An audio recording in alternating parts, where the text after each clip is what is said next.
It is the voice of Indiana County. It's WCCS 101.1 FM, AM 1160, and WCCSradio.com. Indiana Borough Police Chief Justin Schawl visits with us this morning. Our conversation brought to you by Marcus & Mack, voted Best Personal Injury Law Firm in the Best of Indiana County contest. Marcus & Mack, a law firm representing injured people. Good morning to you and Happy New Year. Good morning. Happy New Year. Well, it's good to have you with us here today. Of course, when you begin a new year, you naturally look back at the old one.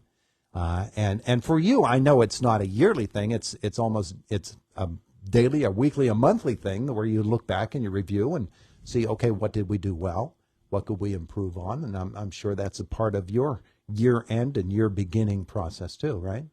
That is, and I think it occurs hourly anymore. I mean, things are so fast paced, but we use the new year to reflect upon all things that happened in 2023. You know, we can always do things better. Probably everything can be done better, but there are a lot of things that we've done positively and a lot of ways that we've plugged in for the community that I think are bringing a lot of value. Not just in traditional efforts, but in some non-traditional efforts. So I'm always very proud of our effort here in Indiana Borough, proud of our partners' efforts around the county. I'm part of our community. I'm proud of our community's efforts. I think that truly 2023 was, for all the challenge that it brought to everybody, it also showed the best of what we can be, and that's important. And that's just as important to reflect upon in 2024 as the things that we can improve on from 2023. Well, the biggest thing from 2023, of course, was the mass shooting in October that frightened so many people, but also put Indiana Borough Police, all police agencies, on a high alert, and the fallout from that continues. I'm sure that your review process has been ongoing, and you've looked at how you responded and what went well with that, what you might be able to do a little bit better. And that's really important, especially when you come to high-profile situations like that. It is. After-action review is important for everything that we do. We want to sit down. We want to take a look at the ins and the outs of how things were. I would say that, in that instance, we were doing all that we could to support the Pennsylvania State Police and our partners in that area. And, although it occurred just outside of Indiana Borough, it could have occurred inside Indiana Borough. That was likely to occur wherever that gathering was being held. So, with our stakeholders, I'll tell you this: there's no community, I think, there's no community anywhere that would want to experience that. But Indiana's community at large can be very satisfied, or at least take heart in the fact that there were true heroes that ran, police, fire, EMS, ran into the middle of that to not only provide aid to the folks that were injured, and sadly one was deceased, but also to prevent other chaos and harm from occurring. Mm-hmm. And I don't know what more you could ask of a human being in a uniform or out of a uniform than to be willing to give their lives for the lives and the safety of someone else. And that's what we have here in Indiana County. That's what we have in Indiana Borough. And so, again, as we pull back and we see the things that we perhaps could do to intervene earlier in all these things throughout town, we also have to look at the response at large and think about, how much worse could things have been, and all the things that were right about that as well. One of the interesting things to me about when a situation such as that occurs, and we read about it and hear about it and see it on our TVs in other communities, when it happens here locally, though, it really hits home is, okay, we can review what we did, the physical things, and you certainly do that. How did we respond? Great effort by everybody to get forward and do what needed to be done in terms of the mechanics of the job.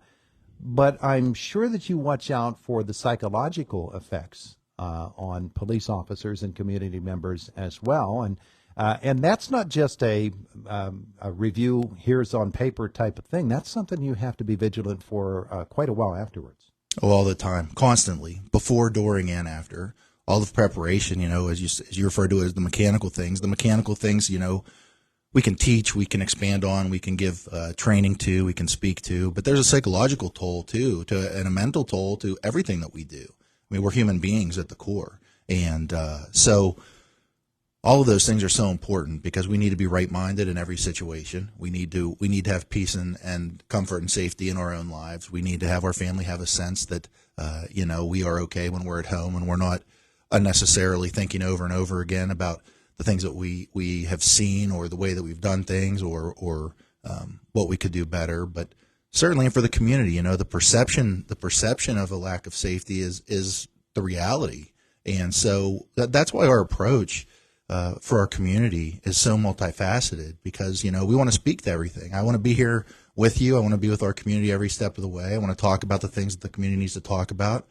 I want to be as candid as I can be in preserving our safety efforts, but also, pushing back on the things that aren't necessarily reality as they're occurring, or perhaps didn't occur in the way that they're being first reported in a social media outlet, because all those things are important. I want people to understand that not only do I believe that you'll be safe when you're in downtown Indiana, but I believe you should feel safe in downtown Indiana. And if you don't both feel safe, if you don't feel safe, you're not going to believe that you're safe. And so we have lots of work to do every day. It's 365 day effort, 24 hours a day, 7 days a week. We're proud to do it, but it's only with our each other and our partners and our great community support that public safety is truly achieved at a high level. I recall talking with you at this time last year as we began January of 2023, and one of the things you said was that in 2023 we want to make sure that we're out there, we're visible to people, and they're comfortable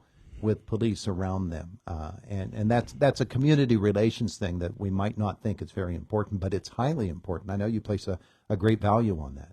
Relationships are one of the most important things that we can build and foster for community safety, because if you don't feel comfortable around a police officer, you're not going to feel safe whether we're in the room or not. So we need to have positive relationships, and we also need to be plugging in with our partners. We need to be sitting down listening to what they need, how we can better serve them. We must be approachable. We must be trusted. We must be high character human beings. We must be representative of the community that we serve, and we have to be open.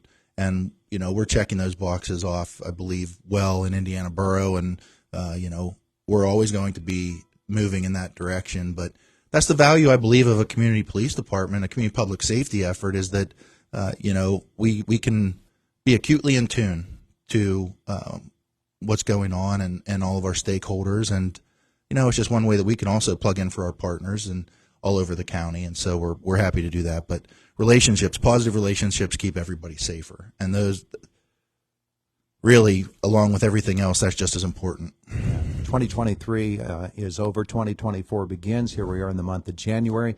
It's a winter month. People naturally going to be more indoors. In terms of bad people doing bad things, or even good people doing bad things, when bad things happen, more likely they're going to be indoors as well as outdoors in the January month, in January in the winter months. And your officers have to be aware of that, and that when they go into a home or a building where something has occurred, the danger gets a little bit higher there, doesn't it? Because you don't know what's around the next corner of that house.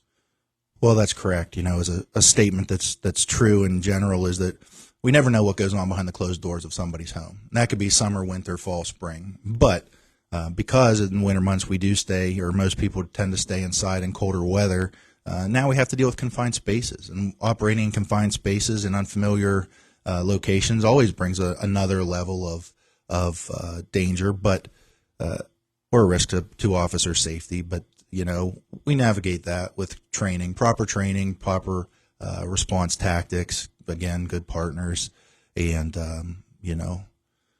this is what we do. This is what we do. This is what we've dedicated our entire lives to do. And so, I'm not willing to say that winter is a more dangerous month, but being inside, being in unfamiliar locations does make it a bit less safe for a police response. And so we want to do everything that we can from a leadership level to keep all of our officers safe. Yeah, it's a different challenge. It is. Yeah. So we enter into this new year. Do you set aside yearly goals in the month of January, or is that you always are trying to improve, and so you don't really make a list of things that you'd like to see get better? Well, we're always trying to improve, that's for sure. But January gives us an opportunity, and has for the 5 years that I've been chief, to provide a year in review. So in that year in review document, which I hope to get out here at the late January, early February, it'll be a breakdown of the highlights and the responses and how we moved forward in 2023. But it always it always puts forward a path for 2024. And so I don't have that document solidified, but that doesn't mean that I'm not thinking about it. You know, we always want to increase technology because technology, you know, in the field of law enforcement is always evolving. Better technology is able to allow us to work more efficiently, safer, and so we always want to be doing that. We want to build and enhance our partnership with the school district because we always want to be improving in that regard. And, you know, we want to focus on officer safety, officer wellness, and stability. Mm-hmm. This is an important one for me because everybody deserves and needs stability. And I want to provide stability for everyone in our community, for everyone in Indiana Borough. I want to provide stability for our police officers, and I would love for some stability personally as well and professionally. So, you know, stability and moving in a best path. Those are the things that we're going to do in 2024. And when we look back on 2023, we're going to reflect on how we did in those areas as well, because it's always elusive. Safety is always safety, peace, safety, and comfort are always a bit elusive, and nobody's short on challenge.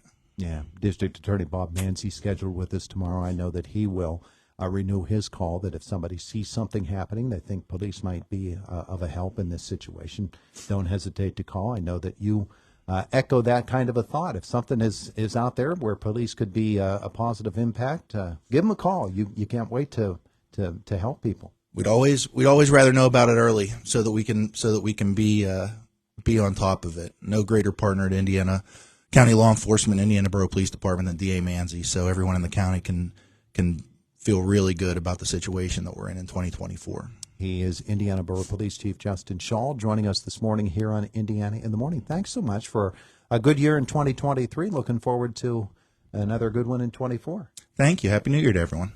It is the voice of Indiana County. It's WCCS 101.1 FM, AM 1160, and WCCSradio.com. Fox News is coming next at the top of the hour. We follow that with news from the WCCS newsroom with Josh Whittison. Check of sports as well. Pitt basketball here tonight on WCCS as they take on North Carolina, 6:30 your airtime. Penguins hockey at 6:30 tonight on 92.5 FM U92.